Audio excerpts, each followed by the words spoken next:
this is exciting to me. The existence of the IndieCade, independent game designers.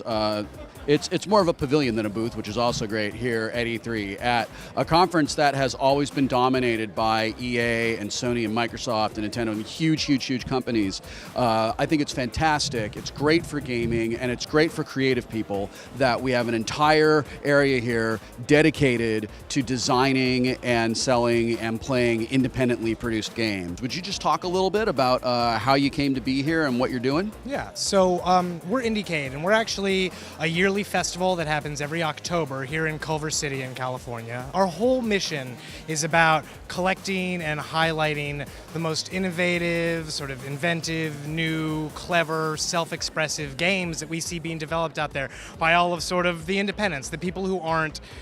working with big publishers, who don't have a lot of money, who are doing this sort of out of the passion in their hearts because they have to say something this way, or there's nothing else they can do except make games, you know? And we look every year at all of those games, or as many of them as we can get our hands on. We pick a selection of what we think is the best, with sort of a preview of what we think will probably be coming down the pipe in October at the festival. When we started doing this, if you were an independent developer, you worked really hard, you made a great independent game, that independent game might show at the IGF or one or two other small places where you might get someone who would give you a job at a giant studio, not making a game all on your own, but like coding the weapon damage for a specific class of weapons in a giant AAA title. But because independent games have been growing at such a rate, and because we have digital distribution,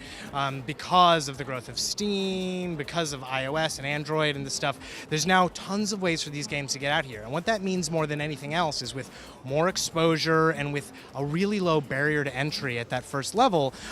we're making more and more opportunities for people to make something small, something that is just barely within the capacities of what they can do sort of on their own with no support, and have that really as an exemplar that leads them out into the industry, where then a company like Nintendo or Sony or Microsoft or Valve even can notice and say, oh my God, you guys are doing something really cool and we want to support it. We want to give you an opportunity to take this to a larger audience, to take this to our audience.